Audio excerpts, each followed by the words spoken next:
الحمد لله الذي هدانا لهذا وما كنا لنهتدي لولا أن هدانا الله لقد جاءت رسل ربنا بالحق الصلاة والسلام على النبي الأمي المكي المدني القرشي الهاشمي البطحي الأبتحي التهام الدافع جيشات الأباطيل والدامع صولات الأضاليل المعلن الحق بالحق بالقاسم محمد اللهم صل على محمد وعلى آل بيته الطيبين الطاهرين المعصومين المظلومين المنتخبين المجتنبين ولعنة الله على أعدائهم ومنكر فضائلهم ومصائبهم وسخاوتهم وشجاعتهم وعظمتهم وهيبتهم وجلالهم وجمالهم وكمالهم وآلهم أجمعين من الآن إلى قيام يوم الدين. أما بعد فقد قال الأمير المؤمنين إمام المتقين غالب على كل غالب علي بن أبي طالب عليه الصلاة والسلام. بسم الله الرحمن الرحيم. ليس الجمال بأصواب تبيننا إن الجمال جمال العلم والأدب. وثم قال ليس اليتيم قد مات والده إن اليتيم يتيم العلم والأدب. صلوات بھیج دے محمد محمد ارباب علم، ارباب ادب، ارباب ذکر، ارباب فکر، ارباب دین، ارباب دانش، ارباب محراب، ارباب منبر، ارباب ولا، ارباب عزا، ارباب شہر عزا. ایصال ثواب کی مجلس ہے، ترحیم کی مجلس ہے. اور یہ میں عاصم بھائی کو سب سے پہلے تو قابل سلام سمجھتا ہوں کہ آپ نے استاد گرامی بلکہ استاد الاساتذہ حضرت حکیم جناب شارب صاحب کے ایصال ثواب میں ان کے انتقال کے بعد سے چہلم کے بیچ میں کوئی شب جمعہ، کوئی جمعہ آپ نے ایسا ناغہ نہیں ہونے دیا جس میں مجلس عزا کا چاہے زنانی مجلس ہو چاہے مردانی مجلس ہو آپ نے انعقاد کیا.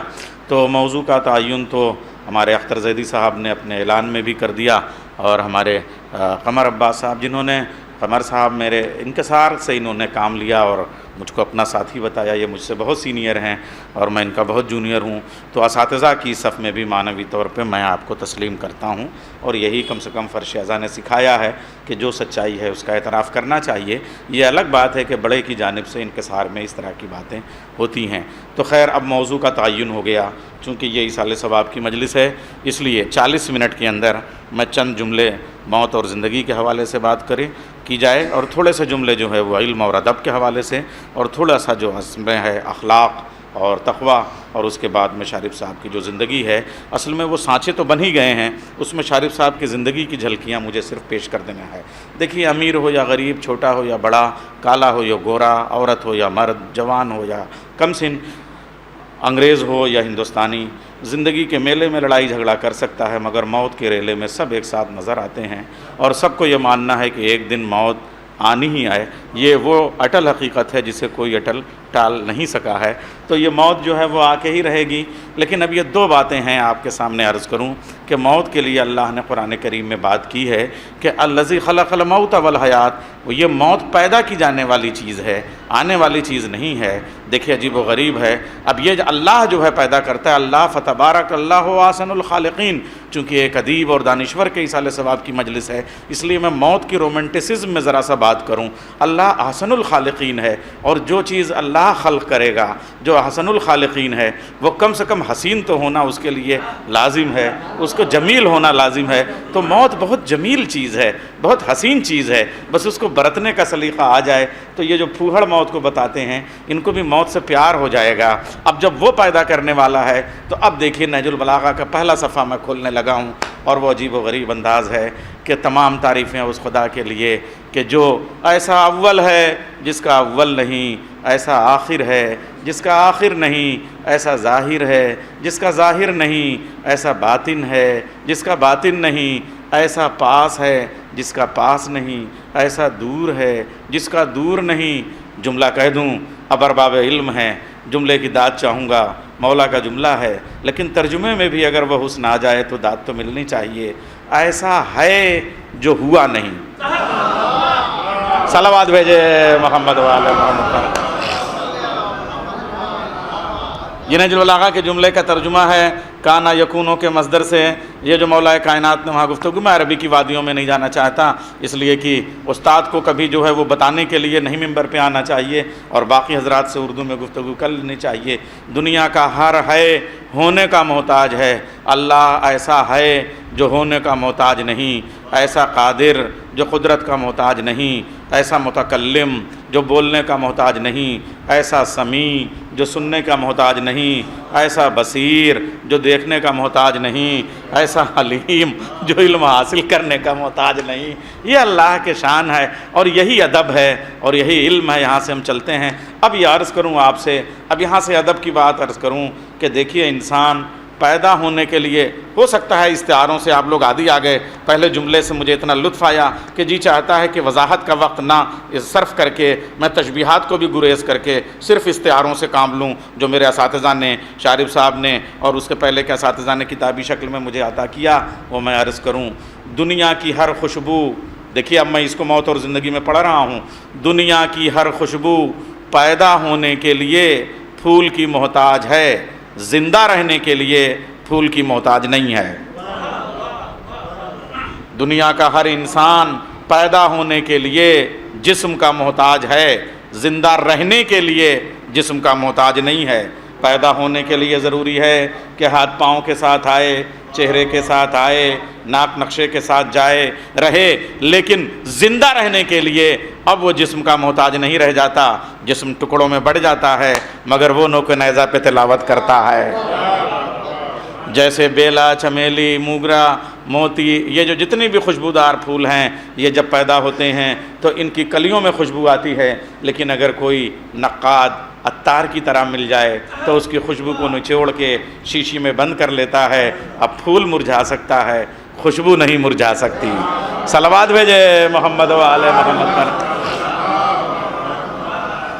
بالکل ایسے ہی یہ میں آپ کو فلسفے کی اس منزل پہ بھی لے کے جا رہا ہوں۔ جب نہج البلاغہ پڑھتے وقت ہم نے فلسفہ اور منطق کی کتابیں پڑھی تھیں اور ہمارے اساتذہ تھے، اور کبھی کبھی بعض اساتذہ ایسے تھے جو ہم لوگ جب شیعہ کالج کے دینی مدرسے میں جاتے تھے تو وہ ہم کو وہ بھی پڑھا دیا کرتے تھے، غلام مرتضیٰ صاحب۔ تو میں اس کے حوالے سے اب بات عرض کرنا چاہتا ہوں کہ اللہ نے بھی اپنی تخلیق کی دو قسمیں بیان کی ہیں، ایک ہے نزول تخلی، ایک ہے نزول تجلی۔ مادہ جو ہے، وہ جو میٹر ہے، وہ جسم و جسمانیت کا محتاج ہے، لیکن وہ جو نور ہے، پیور نور ہے، وہ ابسٹریکٹ سینس ہے، وہ محتاج نہیں ہے۔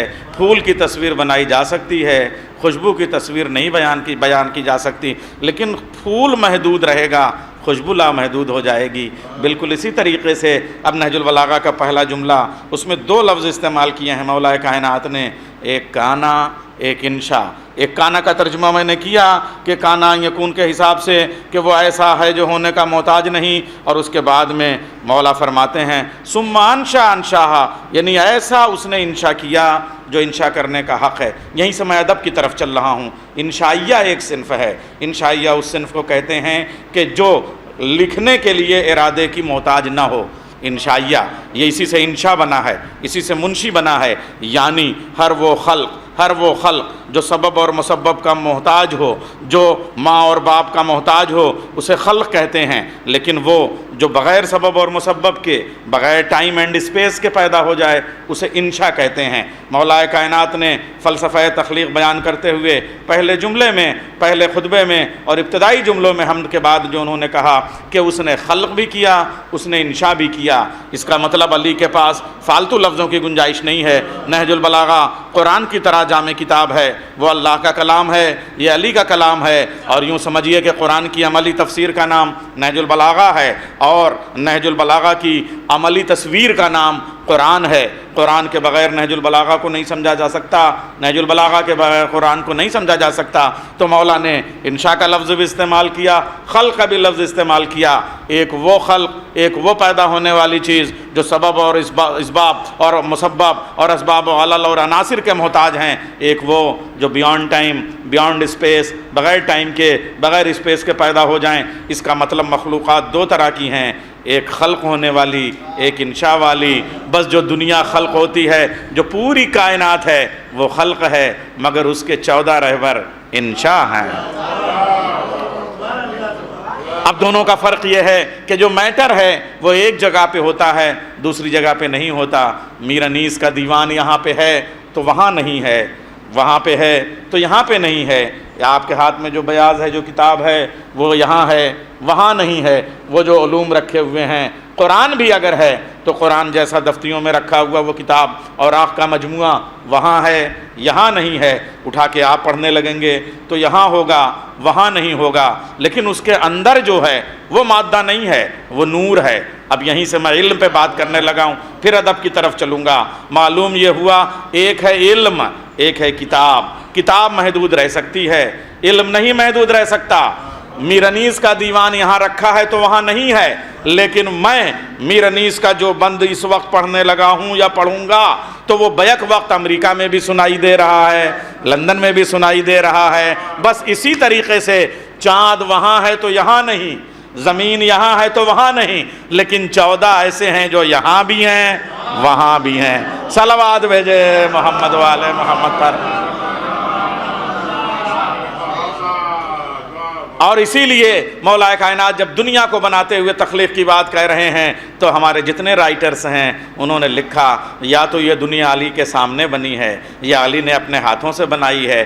کریشن آف یونیورس پہ جب مولا بات کرتے ہیں تو کہتے ہیں کچھ فرشتے وہ ہیں، ان میں سے ایک فرشتہ وہ ہے کہ اس کی گردن آسمان کے اس پار نکلی ہوئی ہے، اس کے پاؤں سرا کے نیچے ہیں، اس کے ہاتھ کون و مکان کو سنبھالے ہوئے ہیں اور دنیا کے اس پار نکلے ہوئے ہیں۔ تو معلوم یہ ہوا کہ وہ بتا رہے ہیں مولا اب ایک بات بتائیے، اس حال کے اندر جو ہے وہی مجھ کو دیکھ سکتا ہے، لیکن باہر سے کوئی کہے کہ یہ دیوار سے چھن کے کوئی آواز جا رہی ہے تو اس کا مطلب وہ باہر تھا تبھی تو یہ بات کہہ رہا ہے۔ مولا آپ نے یہ بھی بتایا کہ ایک فرشتہ ایسا ہے جس کا سر آسمان کے ادھر ہے اور اس کے پاؤں زمین کے نیچے ہیں، اس کے دونوں ہاتھ کونوں مکان سے باہر نکلے ہوئے ہیں، تو آپ کہاں سے دیکھ رہے ہیں؟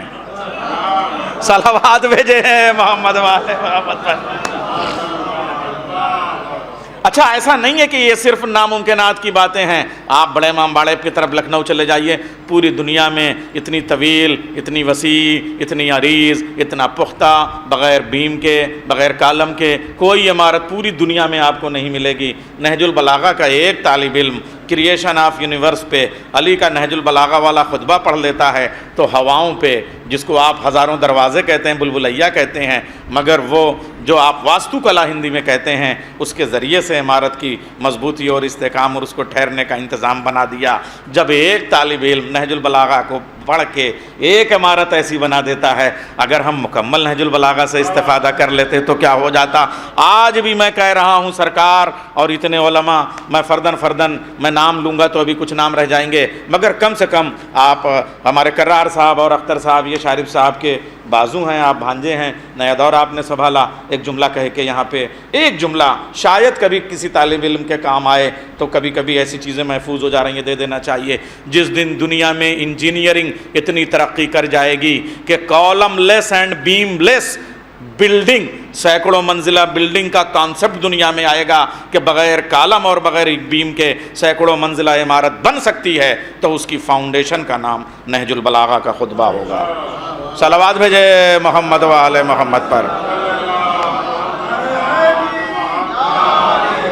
اب یہاں سے میں نے چلیے موت کے حوالے سے گفتگو کر کے جلدی سے آگے بڑھ جاؤں، اور دامن وقت بہت تنگ ہے اور جناب امیر کے ذکر کی دولت بہت بلند ہے۔ اب وہ وہاں سے کہ یتیم وہ نہیں ہے جس کے ماں باپ، یہ جو اخلاقیات پہ ایسا نہیں ہے، یہ لوگ دانشور لوگ ہوتے ہیں، یہ جو کڑیاں دیتے ہیں یہ ایسے نہیں، یہ ٹپس دیتے ہیں کہ یہ خطوط ہیں، یہ پی ایچ ڈی کی تھیسس کے سناپسس بنا رہے ہوتے ہیں اپنے خطبوں میں۔ اور اللہ کا شکر ہے کہ ان مسجدوں میں جہاں ایک پیش امام ہو، سمجھ لیجئے کہ اس کا وجود ہی برکت ہے، کم سے کم اس فضا کو تو وہ بنائے رہے گا۔ صلوات بھیجے محمد والے محمد پر۔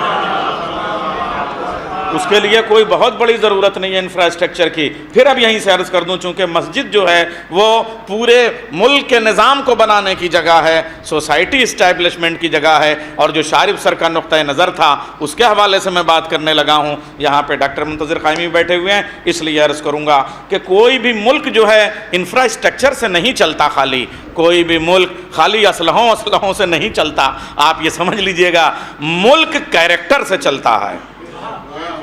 ارے میں کیا عرض کر رہا ہوں. اور کردار جو ہے وہ علم و ادب سے چلتا ہے. اب جو میں نے مثال دی تھی وہ اساتذہ نے بتایا تھا کہ بنیادی جو چیزیں ہوتی ہیں وہ ٹولز جو ہوتے ہیں وہ رکھ دینے چاہیے تاکہ وہ بیان میں کام آئے. میں نے جملہ کہا تھا خوشبو پیدا ہونے کے لیے پھول کی محتاج ہے, زندہ رہنے کے لیے پھول کی محتاج نہیں ہے. کیوں؟ اب یہ جملہ کہنے چلا ہوں, جسم کو موت آتی ہے, کردار کو موت نہیں آتی ہے. اس لیے کہ جسم پھول ہو سکتا ہے مگر کردار خوشبو بن جاتا ہے. صلوات بھیجے محمد والے محمد پر. کردار بنتا کیسے ہے؟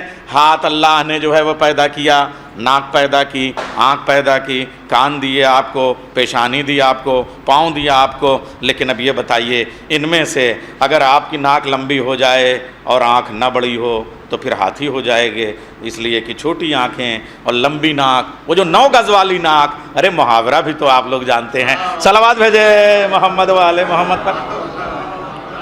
تو معلوم یہ ہوا فرعون جیسی اگر ناک ہو گئی تو پھر ناک کے سامنے جو سر آیا وہ مکھی کی طرح اڑا دیا گیا. یہی آج کل ہو رہا ہے.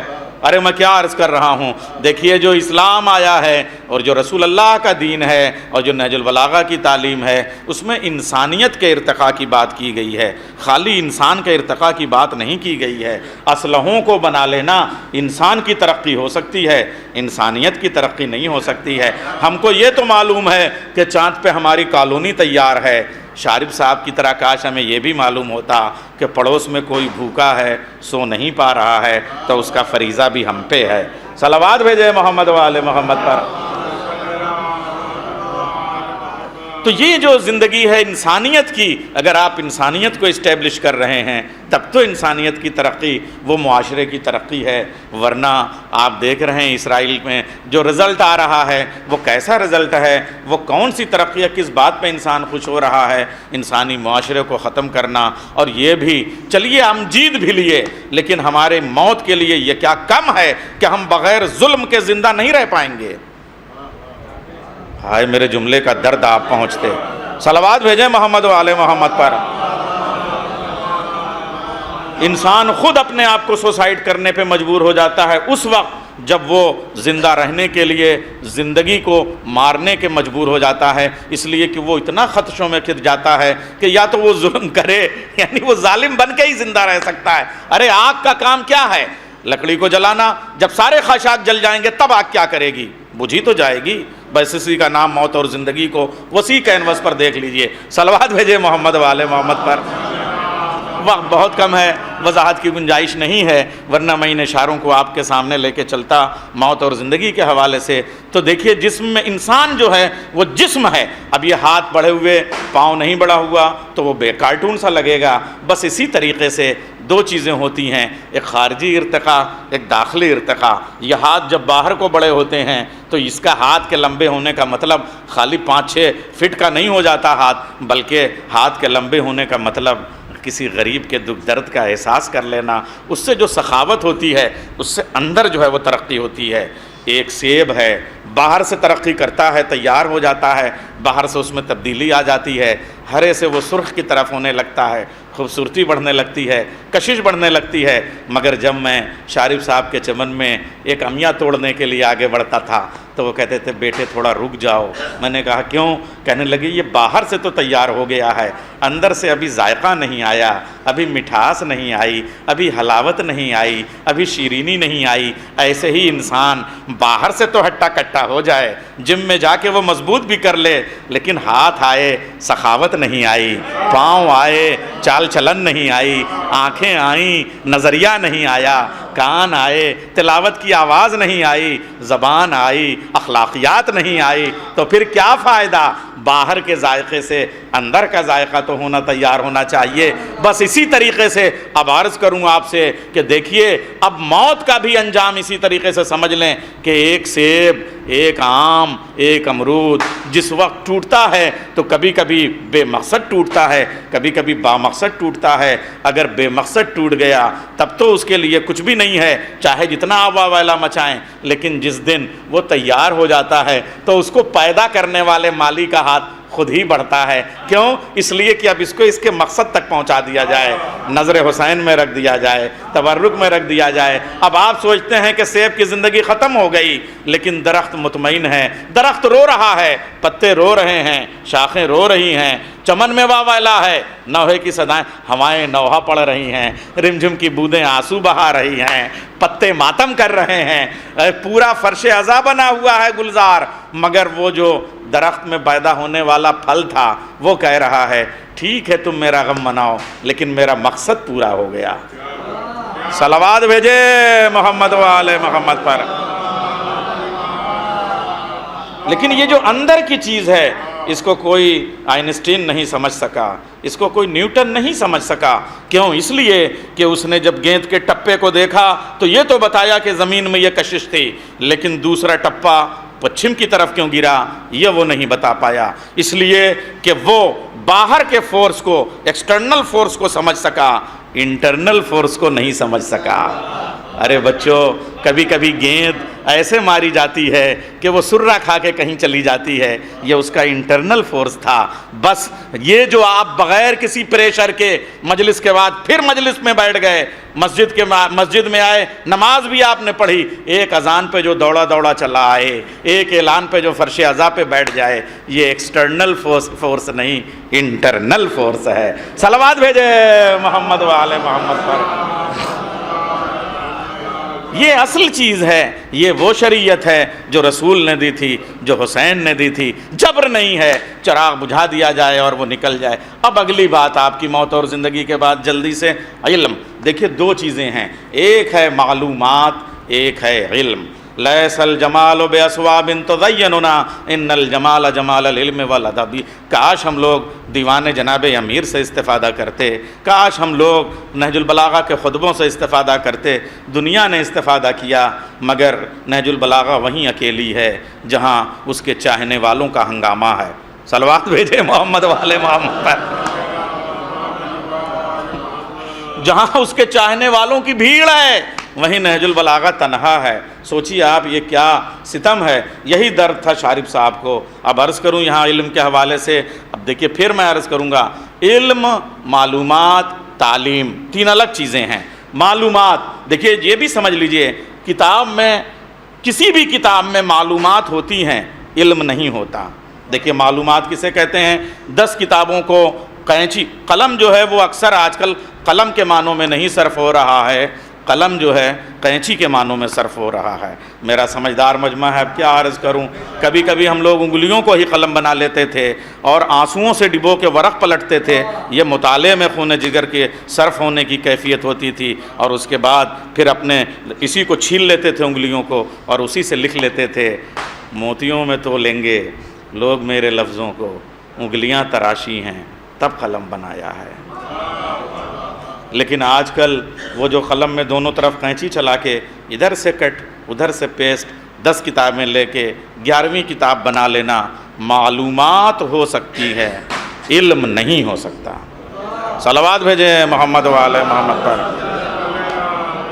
علی کا کمال کیا ہے؟ مولا کائنات فرماتے ہیں, اچھا دیکھیے دو چیزیں ہوتی ہیں. علی نے, دیکھیے میں پھر عرض کر رہا ہوں, علی نے کہا کہ رسول نے مجھے علم کے 1000 باب تعلیم کیے. اب اسی میں دیکھیے تینوں لفظ آ جائیں گے, علم, معلومات اور تعلیم. میرا مولا فرماتا ہے میرے نبی نے علم کے مجھے 1000 باب تعلیم کیے. اس میں علی کا کیا کمال, جو پڑھایا استاد نے پڑھایا. لیکن اگر حدیث یہیں پہ ہوتی تو ہم علی کے فضائل اتنا نہ بیان کرتے. حدیث آگے جاتی ہے, اور میں نے ہر باب سے 1000 باب پیدا کر لیے. رسول نے دیا, یہ ہے تعلیم. علی نے حاصل کر لیا, یہ ہے معلومات. ہر باب سے 1000 باب پیدا کر دیے, یہ ہے علم. صلوات بھیج دیں محمد و آل محمد پر. یا علی یہ ایسا مجمع ہے، اس لیے میں تھوڑا سا چاہتا ہوں کہ جملوں کو بڑا سمیٹ کے، اور وہ جو موضوع سر نے دیا ہے سرکار نے، تو اس کو میں ذرا سا آگے بڑھاتا ہوا. اب یہ کیا چیزیں ہوتی ہیں؟ ان تینوں چیزوں کو آپ 3 اسٹیجز سے سمجھ لیجئے گا. مثلا ایک کنورٹر ہے، انورٹر ہے، کوئی بھی چیز ہے، اسٹیپلائزر ہے کہ آپ ادھر سے کرنٹ ڈالتے ہیں، ادھر سے باہر نکالتے ہیں، تو 3 جگہ سے یہ پاور آتا ہے. ایک وہ پاور ہاؤس جہاں سے ہمارے جنریٹر میں آیا، اور یا جو بھی آپ ٹرانسفارمر میں آیا، اسٹیپلائزر میں آیا، اور پھر اس اسٹیپلائزر سے وہ آپ کے بلب تک گیا. اگر یہ تینوں اسٹیجز صحیح ہیں تب تو آپ کا صحیح یوز ہے. اگر یہ مس یوز ہوا تو پھر سلسلہ کنفیوز ہوا، اور سلسلہ کنفیوز ہوا تو ہر ذہن کا بلب فیوز ہو جائے گا. صلوات بھیج دیں محمد و آل محمد پر. پاور ہاؤس سے جو پاور چلا، جو کرنٹ چلا، الیکٹریسٹی چلی، وہ 100%. لیکن یہ والے بلب بیچارے میں کتنی دم ہے، کتنا دم ہے. وہ والا ٹیوب لائٹ اس میں الگ روشنی چاہیے، یہ والا پنکھا اس کو الگ روشنی، اس کو الگ کرنٹ چاہیے. تو وہ جو اسٹیپلائزر ہے اس کا کام یہ ہوتا ہے کہ ظرف دیکھ کے حسب استطاعت، حسب ظرف، حسب صلاحیت وہ اتنا کرنٹ دے جس میں اس کا صحیح یوز ہو سکے، ورنہ وہ فیوز ہو جائے گا. بس ایک چیز ادھر سے آتی ہے، ایک چیز ادھر سے آتی ہے. یہ جو پورا دین کا نظام ہے وہ وہی ہے. علم کل ادھر سے لانے والے لوگ ہیں، لیکن یہاں کب کتنا علم دیا جائے یہ صرف 14 دروازے بتاتے ہیں. اب کچھ علم ادھر سے، سب علم ادھر سے آتے ہیں، حسب ضرورت علم یہاں سے دیے جاتے ہیں. بس میں علم کا شہر ہوں، علی اس کا دروازہ ہے. اس کے لیے علم آنا بھی چاہیے، علم جانا بھی چاہیے.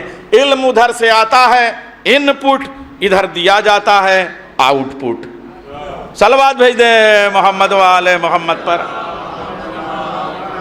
اچھا، اب علم سے سماج اور معاشرے میں جانے کے لیے ادب کی ضرورت ہوتی ہے. اچھا، اب اس ادب میں اخلاقیات کی ضرورت ہوتی ہے. اگر ادب to pleasure and to be pleasure, please to please and pleasure to pleasure, خالی آپ اسی پہ رہ گئے تو مجھے لگتا ہے یہ آپ کا ذاتی عیاشی تو ہو سکتی ہے. اگر اس سے معاشرہ ایکسلریٹ نہیں ہو رہا ہے، سماج ترقی کی طرف نہیں جا رہا ہے، تعلیم تربیت میں نہیں ڈھل رہی ہے، گیان دھیان میں نہیں بٹ رہا ہے، اگر شکشا دیکشا میں نہیں آ رہی ہے، تو ایسے علم کا حاصل کرنا بے سبب، بے مقصد، بے حصول ہو سکتا ہے. اس لیے ضروری ہے کہ تعلیم کو تربیت میں ڈھالیں، تب ادب کی طرف جاتے ہیں. اب وہ تعلیم اور تربیت کی بات جب آئی ہے، وہ سب سے پہلا کام ہوتا ہے انسان کا جو علم ہے وہ عمل میں ڈھل جائے. اب ہم چلتے ہیں ادب کی طرف، اور شارف صاحب کا ادب جس میں سے ایک بڑا حصہ، میں دونوں باتیں ذرا سا ان کے ادب کی طرف بحیثیت جو ان کی شخصیت تھی، وہ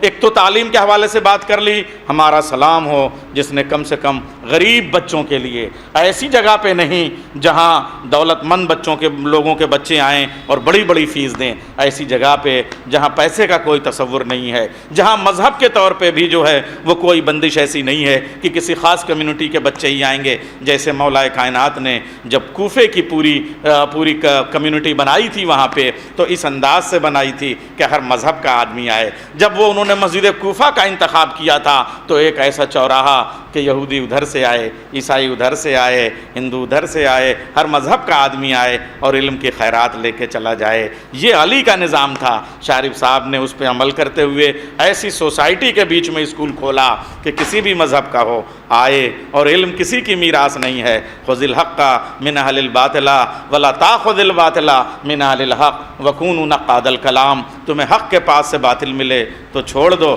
مولا علی فرماتے ہیں باطل کے پاس حق ملے تو دوڑ کے لے لو اور کلام کی تنقید کرنے والوں میں ہو جاؤ. شارف صاحب یوں ہی نہیں نقاد ہوئے تھے، مولا کائنات نے حکم دیا ہے وَكُونُوا نَقَّادَ الْكَلَامِ، کلام کی تنقید کرنے والوں میں ہو جاؤ. اور جب اس منزل پہ علی ہو جائیں گے تو پھر دنیا کا کوئی بھی علم ہو علی کی ٹھوکروں کا محتاج نظر آئے گا. تب مولا فرمائیں گے يَنْحَدِرَا عَنِّ السَّيْلِ وَلَا يَرْقَى عَلَيَّ الطَّيْرُ.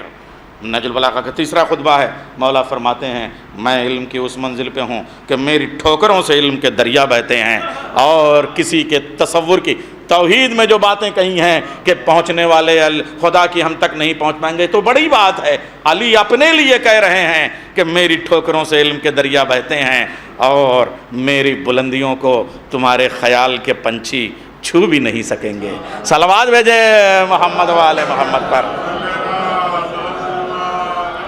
یہ بھی نہج البلاغہ کے پہلے پڑاؤ سے کہ یہ چیزیں ہیں، آگے تک کی باتیں ابھی نہیں ہیں۔ آپ سوچئے کہ نہج البلاغہ کتنا بڑا سرمایہ ہے۔ اب یہ عرض کروں آپ سے کہ علم جب ادب میں ڈھلتا ہے تو وہ ادب جو ہے وہ معاشرے کو اسٹیبلش کرتا ہے، سوسائٹی کو اسٹیبلش کرتا ہے۔ تو تعلیم کے حوالے سے تعلیم ایک نظام کا نام ہے کہ جس کے ذریعے سے علم حاصل کیا جاتا ہے۔ اچھا، اس کی بھی کیا شان ہے؟ شارف صاحب نے ایک بیٹی کے انتقال کے بعد ہزاروں شعاع فاطمہ نکال دی اور بچیوں کے لیے تعلیم کا انتظام کر دیا، اور وہ بھی تعلیم نسواں خاص طریقے سے، یعنی بچیاں وہاں سے نکل کے تعلیم حاصل کر رہی۔ اب علی کو سمجھیے، پہلے تو ایک شعر پڑھ دوں تاکہ علم و ادب کی یہ مجلس ہے، شارف صاحب کے لیے ہے، تو شعر پڑھتا ہوں۔ دیکھو اگر جو غور سے تعلیم کو کبھی تے ہے ادھر تو میم ادھر بیچ میں علی۔ صلوات بھیج دے محمد والے محمد پر۔ اب پھر عرض کر رہا ہوں، دیکھیے علی کو سمجھنے کے لیے، نہج البلاغہ کو سمجھنے کے لیے ایسے اساتذہ کی ضرورت۔ اب تو ہمیں عربی کے بھی وہ اساتذہ شہر میں کہاں مل رہے ہیں، ہم جن کے پاس صبح کو نماز کے بعد چلے جایا کرتے تھے، اب تو مجھے لگ رہا ہے کہ اس وقت کے اٹھنے کا بھی تصور اٹھ گیا۔ صلوات بھیجے محمد والے محمد پر۔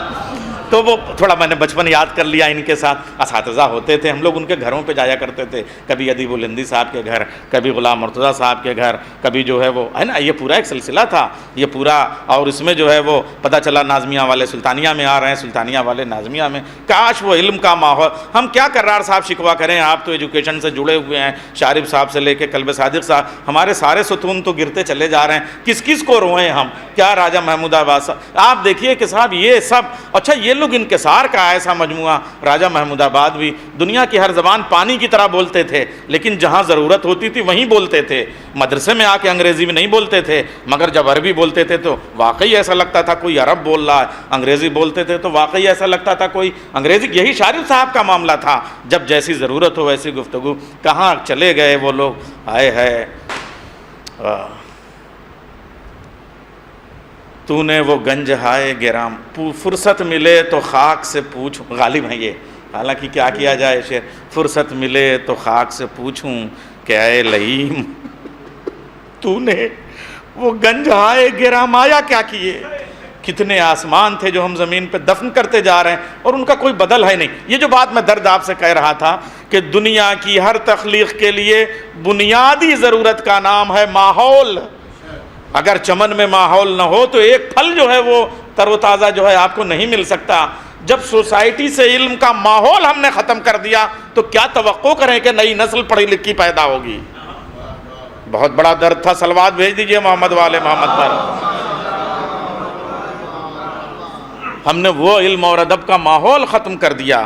وہ بزرگ اور جس طریقے سے وہ اچھا اب یہیں سے کم یہ جو 2-4 چراغ بچے ہوئے ہیں، اللہ ان کو سلامت رکھے، صحت اور سلامتی کے ساتھ یہ ہمارے سرپرستی کرتے رہیں۔ ایک جملہ اور عرض کروں گا کہ ہر چیز کا کمرشلائزیشن کر لیجئے۔ اب تو سانسوں کا کمرشلائزیشن ہو گیا، پانی کی ہر گھونٹ کا کمرشلائزیشن ہو گیا، ہر منظر کا کمرشلائزیشن ہو گیا، کان میں پڑنے والی آواز جو ہے وہ بازار بن گئی ہے۔ لیکن خدا کے واسطے تعلیم جیسی مقدس چیز کا کمرشلائزیشن مت کیجئے یہ کام۔ جب تعلیم بازار ہو جائے گی، دیکھیے میں کہہ رہا ہوں منسٹر کرپٹ ہو جائے، میں کہہ رہا ہوں معاشرہ کرپٹ ہو جائے، تب بھی ملک بچے رہیں گے۔ جس دن معلم کرپٹ ہو جائے گا، مدرس کرپٹ ہو جائے گا، پھر اس کے بعد کسی میزائل کی ضرورت نہیں ہے، اپنے آپ خاتمہ ہو جائے گا۔ صلوات بھیج دیں محمد والے محمد پر۔ یہ چونکہ شارف سر کی مجلس ہے اس لیے عرض کر رہا ہوں۔ اب یہاں سے ہم چلتے ہیں علم اور ادب اور اخلاقیات کی طرف۔ اصل میں شارف صاحب کا جو ادب تھا، ادب کی بھی الگ الگ قسمیں ہیں، اس میں ہمارا جدید ادب، ماں بعد جدید ادب، میں اس کی طرف نہیں جانا چاہتا، دریدہ کی طرف نہیں جانا چاہتا، یونگ جانگ کی طرف نہیں جانا چاہتا، وہ تو تنقید کی ساری نفسیات سے اور اس پہ کہا، مگر جو جس مکتب فکر ان کا تھا اس پہ میں تھوڑی سی بات کر لینا چاہتا ہوں، اس لیے کہ میرے پاس ابھی 15 منٹ ہیں، تو 10 منٹ بات کر کے مصاحب 3-4 منٹ آپ کے سامنے میں پیش کروں گا۔ تو عرض کر رہا ہوں 40-45 منٹ کے اندر میری بات مکمل ہو جائے۔ اب یہ جو پہلی بات ہے وہ یہ کارل مارکس کو انہوں نے مکمل پڑھا تھا۔ اچھا وہ اس لیے کارل مارکس کی باتوں سے متاثر تھے کہ انہوں نے نہج البلاغہ پہلے پڑھ رکھی تھی، نہج البلاغہ سے اب میں عرض کر رہا ہوں، کارل مارکس نے وہی کہہ رہے ہیں ہم کہ نہج البلاغہ سے ہم نے علی آج اپنے نعرہ حیدری لگانے والوں کے بیچ میں اکیلے ہیں۔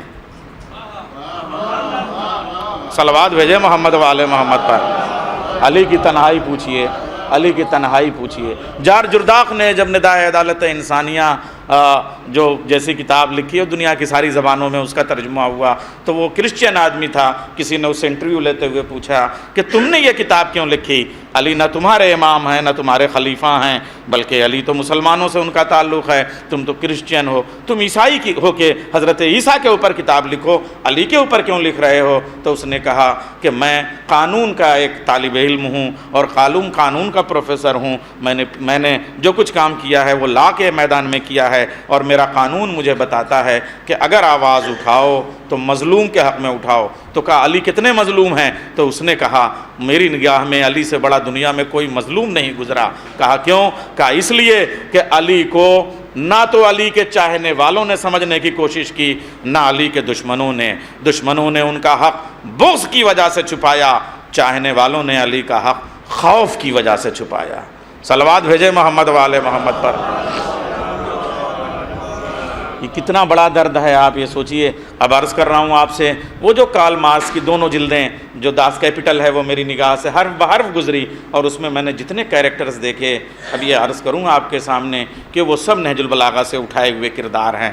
اسی لیے جب وہ نظام بناتا ہے کہ آقا اور غلام کا پیرلل نظام ہونا چاہیے، جتنی تنخواہ مالک کی ہونی چاہیے مل کے، اتنی ہی تنخواہ مل کے مزدور کی بھی ہونی چاہیے، یہی بات تو اس کے ہاں ہے سوسائٹی، اور لوگوں نے کیا بھی۔ ہمارے شارف صاحب کے زمانے میں علی سردار اور کیفی سب نکل گئے اپنی زمینداری کو ٹھوکر مار کے، اور وہ نظام ان کو ٹھیک لگنے لگا۔ کیوں؟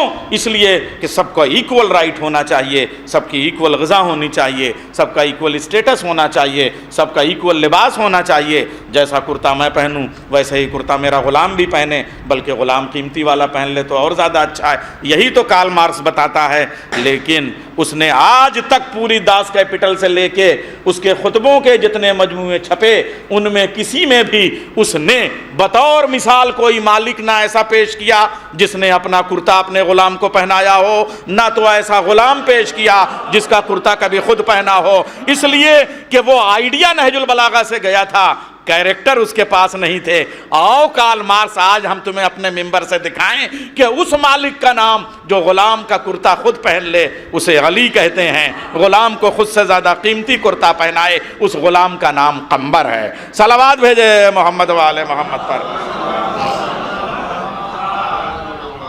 یہ جو سلسلہ ہے، اچھا اب یہیں سے عرض کروں کہ اسلام جو ہے وہ ایک جمہوری مزاج کا نام ہے مگر جمہوری نظام کا نام نہیں ہے۔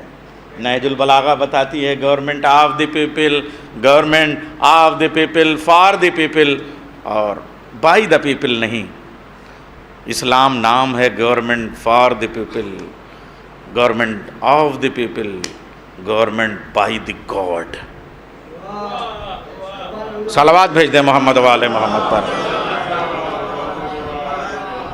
بہت سارے مسائل آ جائیں گے، اسی کو میں 2 لفظوں میں ڈیفائن کرنا چاہتا ہوں۔ اسلام جمہوری مزاج رکھتا ہے، جمہوری نظام نہیں۔ اسی کنٹرول کا نام 14 معصومین ہے۔ صلوات بھیجیں محمد والے محمد پر۔ معصوم وقت ہوتا تو میں اس سلسلے کو آگے بڑھاتا۔ اسلام جمہوری مزاج کو اپنے اصولوں کے ذریعے سے اسٹیبلش کرتا ہے۔ شاید اسی لیے اب عرض کروں آپ سے، یونو کے چارٹرڈ میں بھی جتنی باتیں لکھی جا رہی ہیں اور 2023 تک ابھی کی میٹنگ میں وہ باتیں نہیں آئی ہیں جو ابھی اسرائیل کے ایشو پہ بھی آئی ہے۔ ٹھیک ہے آپ نے کام کر لیا، میں کسی کنٹروورسی میں نہیں بڑھنا چاہتا، مگر ہاں ہم مظلوم کے قائل ہیں، مظلوم کے قائل رہیں گے، اس لیے کہ یہی کربلا نے ہمیں بتایا، یہی علی نے ہمیں بتایا۔ اس لیے عرض کروں، ٹھیک ہے آپ نے پینشن کا نظام بنایا، ٹھیک ہے اچھی بات ہے، آپ نے مزدوری کا نظام بنایا، اچھی بات ہے، یو این او میں ساری چیزیں بنائی گئیں، مسافر کا نظام بنایا گیا، ڈاک کا نظام بنایا گیا، ہیومن رائٹس بنائے گئے، لیکن اب عرض کروں آج بھی یو این او کا 1000 کتابیں چاہے لکھ ڈالیے، مگر میں ایک جملے پہ باقی رہوں گا، اور اپنے مطالعے کی بنیاد پہ یہ میرا حق ہے، بحیثیت انسان یہ حق ہے میں کہوں گا کہ آپ کے یو این او کا، ہمارے یو این او کا آج بھی کوئی ایسا پوائنٹ اضافے کے طور پہ نہیں آیا جو علی نے مالک اشتر کو لکھے ہوئے خط میں بیان نہ کر دیا ہو۔ صلوات بھیجے محمد والے محمد پر۔ ایک پورا نظام جو پورے حکومت چلانے کا نظام، سماج کو بنانے کا نظام، یہ سب علی نے پیش کر دیا ہے اس میں۔ تو معلوم ہوا نہج البلاغہ جو اب یہیں سے علم اور ادب کی طرف بات چلے گی، تو میں نہج البلاغہ اور آگے تھوڑا سا بڑھ کے 1-2 منٹ نہج البلاغہ پہ، اور میرے پاس ٹائم ابھی 5 منٹ ہے تو 3-4 منٹ اور نہج البلاغہ پہ رکتا ہوں، پھر کربلا سے چلتا ہوں۔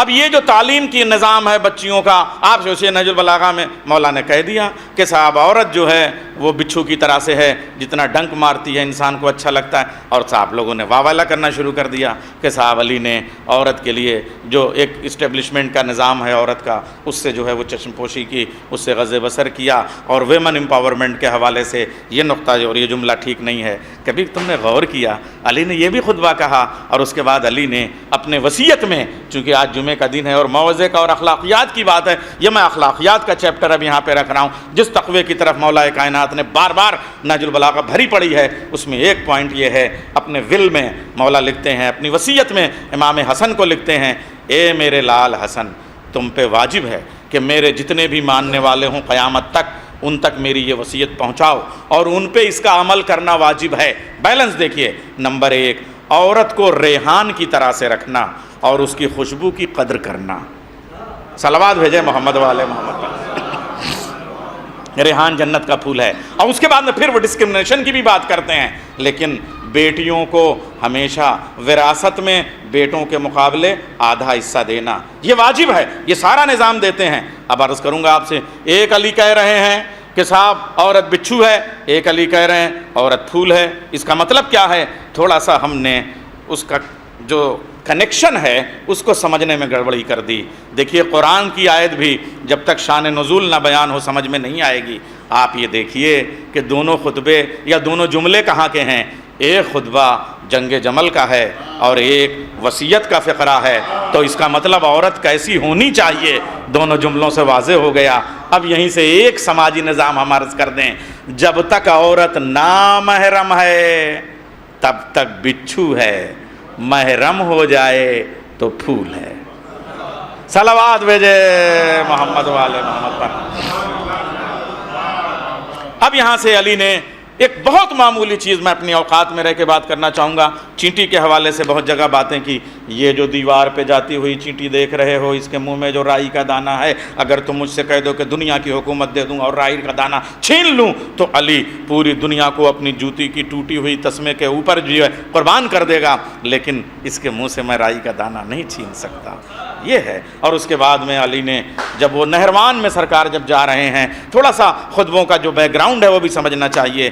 پوری دنیا میں جو زندگی میں 81 جنگوں کو اکلوتے فاتح کا نام علی ہے، لیکن ذوالفقار چلانے والا قلم چلاتا ہے تو نہج البلاغہ جیسا شاہکار آتا ہے، ورنہ بندوق چلانے والے قلم نہیں چلا پاتے، قلم چلانے والے بندوق نہیں چلا پاتے۔ ہٹلر کو قانون چلانا آنے کا شاید آپ کہہ سکیں کہ صاحب وہ ڈنڈے کے زور پہ قانون چلانے کا تو دم رکھتا تھا، لیکن قانون بنانے کی صلاحیت نہیں رکھتا تھا۔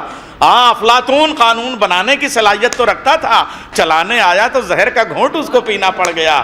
قانون بنانے والا چلا نہیں پاتا، چلانے والا بنا نہیں پاتا۔ اکیلا ابو طالب کا بیٹا ہے، قانون بنائے تو نہج البلاغہ، قانون چلائے تو مسجد کوفہ، وہاں سے بیٹھ کے دارالخلافہ بنا کے پوری دنیا کا نظام علی چلا رہے ہیں۔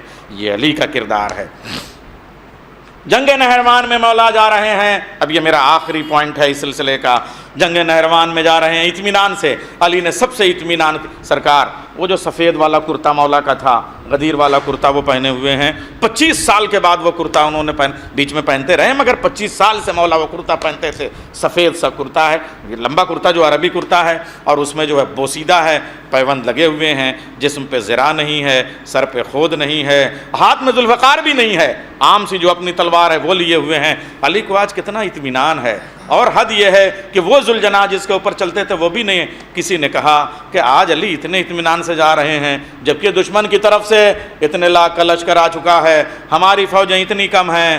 علی نے کہا بالکل گھبرانے کی ضرورت نہیں ہے، ان میں سے لاکھوں کا بھی فوج ہو 8 سے زیادہ زندہ نہیں بچیں گے، ہم چاہے جتنے کم ہوں، ہمارے میں سے 9 سے زیادہ شہید نہیں ہوں گے۔ صلوات بھیجیں محمد والے محمد پر۔ دنیا کی ہر جنگ میں اس ٹریجڈی دیکھنے کے بعد مورخ نے اسے رائٹ اپ کیا ہے اور اسے تیار کیا ہے، لیکن نہروان ایسی جنگ ہے جو علی نے بتا کے لڑی ہے۔ اب یہ ہوگا، اب اس وقت جب جا رہے ہیں تو مولا جو ہے جس گھوڑی پہ جا رہے ہیں اس کے نیچے سے دیکھ کے کسی نے کہا یا علی یہ ساتھ مناسب نہیں لگتی، اس لیے کہ اس میں جو نکشتر ہے اس میں جو حمل ہے وہ سور کی طرف جاتا ہے اور وہ برج ایسے ہوتا ہے تو زمین پہ انقلاب آ جاتا ہے، اس لیے میں بحیثیت نجومی آپ کو یہ مشورہ دینا چاہتا ہوں کہ جنگ ملتوی کر دیں۔ مولا نے کہا یہ بتاؤ، آسمان کے ستارے بعد میں دیکھنا، بتاؤ جس گھوڑے پہ میں بیٹھا ہوا ہوں اس کے نیچے جو چینٹیاں ہیں ان کی تعداد کیا ہے؟ صلوات بھیجے ہے محمد والے محمد پر۔ اب وہ ہکا بکا ہو گیا، اب علی نے خطبہ شروع کیا۔ آپ دیکھیے میدان جنگ میں کیا فلسفہ ہے قسم خدا کی۔ مجھ سے پوچھو میں بتاؤں گا ان چیٹیوں کی تعداد کتنی ہے، ان میں نر کتنے ہیں، ان میں مادہ کتنے ہیں، ان میں یاسوب النمل کون سا ہے، ان کی حیثیت کیا ہے، ان کا شجرہ کیا ہے، ان کا حسب کیا ہے، ان کا نسب کیا ہے، ان کے عادات کیا ہیں، ان کے خصائل کیا ہیں، ان میں کیبنٹ کتنوں کے پاس ہے، سویلینز کتنے ہیں، یہ غذاؤں کا نظام کتنے دیکھتے ہیں، ان میں جو فوڈ ڈپارٹمنٹ والی چیٹیاں ہیں وہ کتنی ہیں، ان کے پیٹ میں مٹکے کیسے بن جاتے ہیں، ان مٹکوں میں الگ الگ اصل کے طور پہ جو شہد اور دودھ رکھا جاتا ہے وہ کتنے ہیں، اس میں جننے والی چیٹیاں کتنی ہیں، پالنے والی چیٹیاں کتنی ہیں، جننے والی چیٹیاں پالتی نہیں ہیں، پالنے والی چیٹیاں جنتی نہیں ہیں، اس میں سے کس نسل کی ہے، لال والی چیٹی کتنی ہے، کالی والی چیٹی کتنی ہے، اس کی ناک کا جو اینٹینا ہے اس کا ڈائیگرام کتنا ہے، اس کے پاؤں جو مڑتے ہیں تو اس کا ڈائیگرام کیا ہے۔ اچھا یہ دیکھیے علی خالی یہ نہیں کہہ رہے ہیں کہ 180 ڈگری پہ اس کا جو اینٹینا ہے وہ سونگ لیتا ہے اور اس کے بعد آرمی کو تعینات کر دیتا ہے، یہ علی اس وقت سے بیٹھے ہوئے اس تھیوری کو وہ جو ڈارون کی تھیوری ہے کہ ایک پونچھ تھی جو غائب ہو گئی، علی نے کہا کہ جب چینٹی کا اینٹینا میری بتائی ہوئی سائز سے قیامت تک الگ نہیں ہو سکتا تو اللہ اپنے بندوں کو کیسے مختلف سانچوں میں ڈھال کے بھیج سکتا ہے۔ صلوات بھیجے محمد والے محمد پر۔ بس میرا وقت مکمل ہوا، اب یہ عرض کروں وہ علی جو چینٹی کے بارے میں گفتگو کریں اور جاپان کا ڈاکٹر دیانٹ پہ ریسرچ کرتے ہوئے کتاب لکھتے ہوئے وہ کہہ رہا ہے کاش مجھے علی کے یہ چند صفحے، چند پیراگراف، چند جملے مجھے مل جاتے تو 10 سال مجھے ریسرچ کرنے کی ضرورت نہیں تھی۔ یہ ہے وہ اخلاقیات۔ شارب ردولوی صاحب نے جو کام کیا ہے وہ مرثیے کی تنقید کا کام۔ دیکھیے ایک تو وہ جو ادب انہوں نے لکھا وہ ان کی شفاعت کا سبب ہے، جو ان کی منقبتیں ہیں، جو ان کے سلام ہیں، جو ان کے نوحے ہیں، مگر مرثیے میں بھی 2 چیزیں ہیں، ایک مرثیے کی تخلیق، ایک مرثیے کی تفہیم۔ اگر کوئی استاد ان مرثیے کے ادب کو، چونکہ مرثیہ ایک ایسی صنف سخن ہے جس میں تمام انسانی رشتوں پہ گفتگو کی گئی ہے۔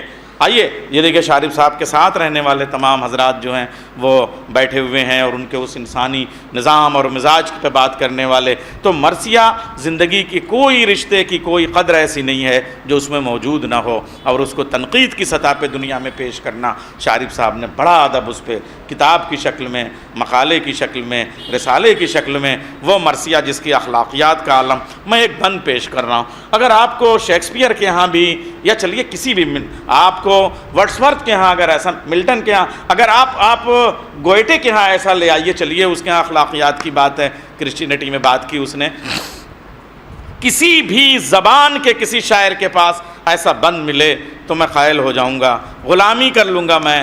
لیکن ایک بند سناتا ہوں جو کربلا کی روشنی میں، اسلام کی روشنی میں انیس نے پیش کیا ہے، جس کو سمجھا ہے ہمارے شارب صاحب جیسے اساتذہ نے۔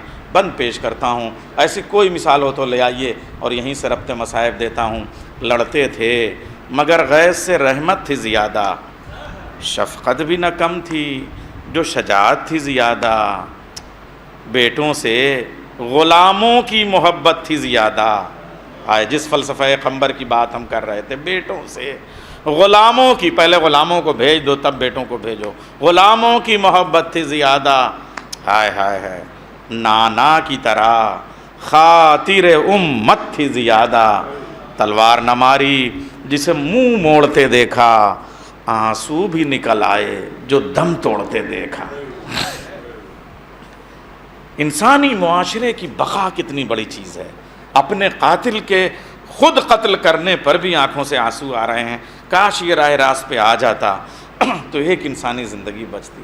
قتل کرنا واجب ہے وہاں پہ، مگر اس کے باوجود انسانیت کا یہ جو کنسرن ہے، یہ جو درد ہے، یہ جو احساس ہے، یہ جو جذبہ ہے، یہ کربلا کی دین ہے. اب عرض کروں ایسے میں امام حسین 2 محرم کو پہنچ گئے.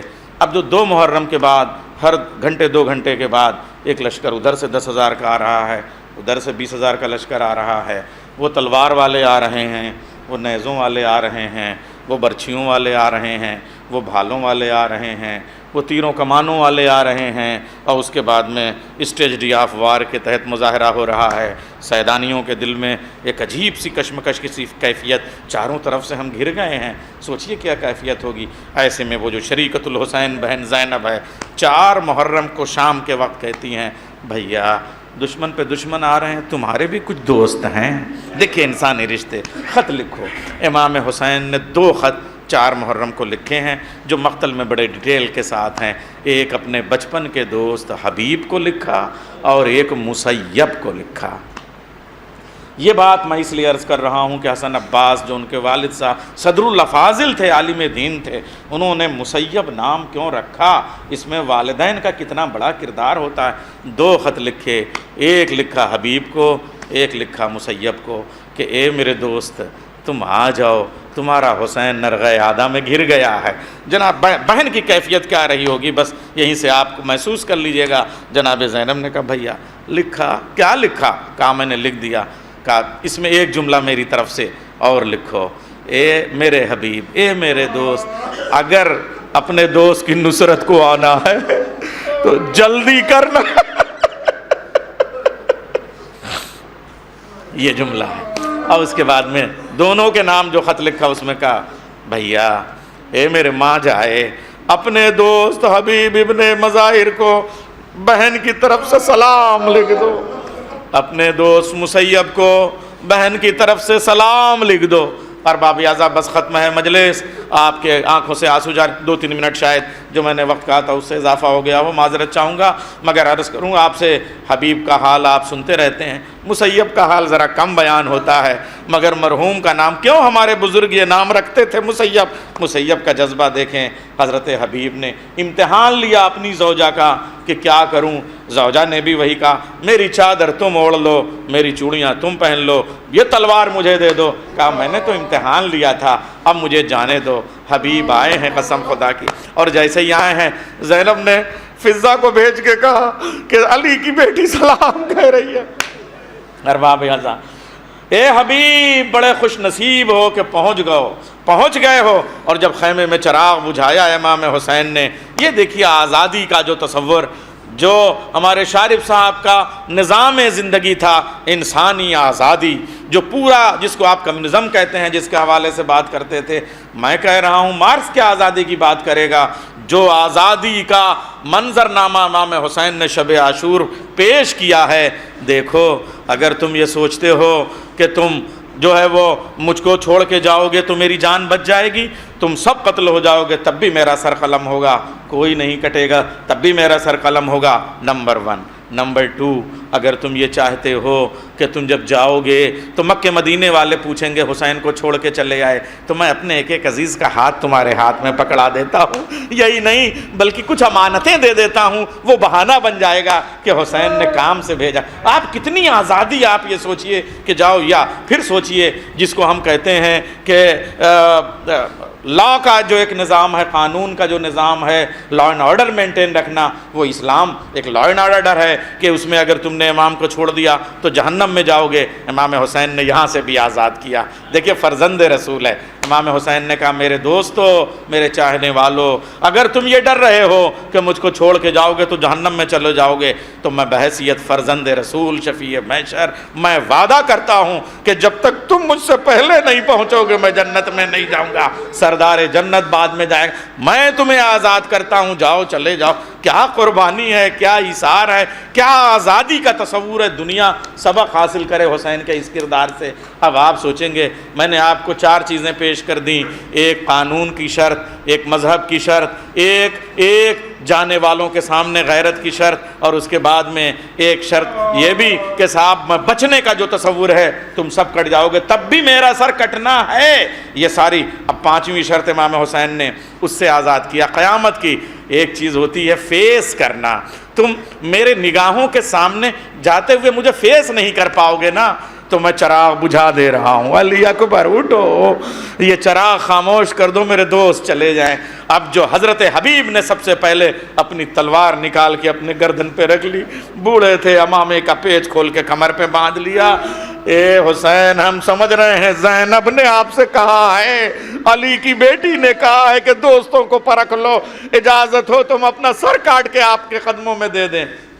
ارباب اعضاء، یہ کیفیت حبیب کی ہے، لیکن ہاں کم سے کم وہ کوفہ، اچھا کچھ محلے تھے وہاں پہ، باسط تھا، کوفہ تھا، ہر جگہ سے جو علی کے چاہنے والے تھے وہ بڑے تھے۔ یہ بھی عرض کروں کہ جو حسین کے پاس 72 کی تعداد ہے، یہ حسین کی مجبوری نہیں، حسین کا اختیار ہے کہ سب قبیلے کے ایک سردار کو لانا تھا۔ 23 قبیلوں کے سردار امام حسین کے ساتھ تھے، اس میں سے ایک قبیلہ مسیب کا تھا۔ عجیب و غریب انداز ہے، مسیب تک خط پہنچنے میں ہی اتنی دیر ہو گئی کہ مسیب سرپٹ گھوڑے کو دوڑاتے ہوئے کربلا کی طرف بڑھ رہے ہیں، لیکن حسین کو قتل کر کے جشن منانے والوں کا قافلہ دیکھ کے مسیب نے امامہ پھینکا۔ بتاؤ میرا مولا کس حال میں؟ کوئی بتا رہا ہے جب میں کربلا سے چلا تھا تو حسین عباس کے کٹے ہوئے شانے اٹھا رہے تھے، تھوڑا اور دوڑتے ہوئے امامہ پھینک کے جلدی جلدی سر کو کٹانے کے لیے جا رہے ہیں۔ پھر کسی راہگیر سے پوچھا تم کہاں سے آ رہے ہو؟ کہا کربلا سے۔ کہا میرا مولا کس حال میں ہے؟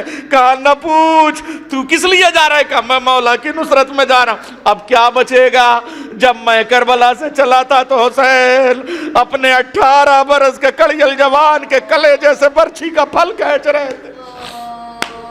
پھر آگے بڑھ رہے ہیں، میں جاؤں گا، سر کٹاؤں گا۔ اب کوئی راہگیر ملا، عصر کا وقت آ گیا، بتاؤ کربلا میں میرا اب تیرا جانا بیکار ہے لیکن میں جاؤں گا۔ کہا میرا مولا کس حال میں ہے؟ کہا جب میں چلا ہوں تو حسین اپنی ذوالفقار سے 6 مہینے کے علی اصغر کی لحد کھود رہے تھے اور اپنی آخری نشانی، آخری فدیہ خدا کے حوالے کر چکے تھے۔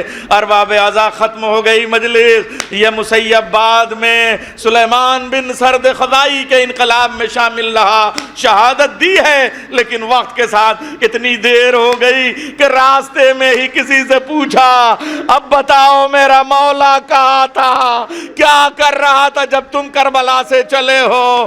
ارے مسافر نے قیامت کر دی۔ عجیب جملہ کہا مسیب، جب میں کربلا سے چلا تو زہرا کا لال زمین کربلا پہ لیٹا ہوا، لاشیں بچھی ہوئی، ادھر کے گھوڑے ادھر، ادھر کے گھوڑے ادھر، حسین پامال ہو چکا ہے۔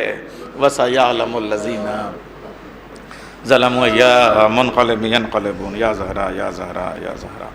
پالنے والے ہماری اس مختصر سی عبادت کو قبول کر لے، اور اس عبادت کا جو ثواب ہے، یعنی جو ذکر ہوا خطبے سے لے کے مجلس تک، وہ حکیم وہ پروفیسر شارب ردولوی صاحب کی روح میں کے ایصال ثواب میں ان کے نامہ اعمال میں لکھ دے۔ اے پالنے والے، مرحوم کو اور شارب صاحب کو جوار رحمت میں، اعلیٰ علیین میں، جوار معصومین میں جگہ عنایت فرما۔ پالنے والے وابستگان میں جو بھی ان کے عزیز اقربا عاصم بھائی وغیرہ ہیں، ان سب کو صبر جمیل عطا فرما۔ اے پالنے والے، چونکہ ایک پروفیسر، ایک معلم اور ایک ماہر تعلیم اور بانی تعلیم اپنے ادارے کے، اس کے ایصال ثواب کی مجلس ہے، اس لیے ایک بھیک مانگ رہے ہیں کہ ہماری قوم کو تعلیم کے زیور سے مالا مال کر دے، علم اور عمل سے ہمارے نوجوانوں کو، نئی نسلوں کو لیس کر دے، اور ہم جب تک زندہ رہیں باب شہر علم سے وابستہ رہیں اور ہم کہہ سکیں کہ ہم علی کے ماننے والے ہیں۔ اے پالنے والے، جہاں جہاں ظلم ہو رہا ہے وہاں لوگوں کو پہلے تو یہ توفیق عطا کر کہ وہ ظلم چھوڑ دیں، اور اگر اس سے بھی یہ ممکن نہ ہو تو پھر انہیں نیست و نابود کر دے۔ اے پالنے والے ہمارے علماء کا سایہ ہمارے سروں پہ قائم رکھ، پالنے والے جنت البقیع کی تعمیر کے اسباب پیدا ہو جائیں، اور وارث خون حسین زندہ امام کے ظہور میں تعجیل فرما، ہمارا شمار مولا کے آوان و انصار میں فرما، وتقبل منا انکا انت السمیع العلیم۔ ایک مرتبہ سورہ حمد اور 3 مرتبہ سورہ توحید کی تلاوت فرما کے جناب مسیب عباس شاعر برودولوی ابن حکیم حسن عباس کی روح کو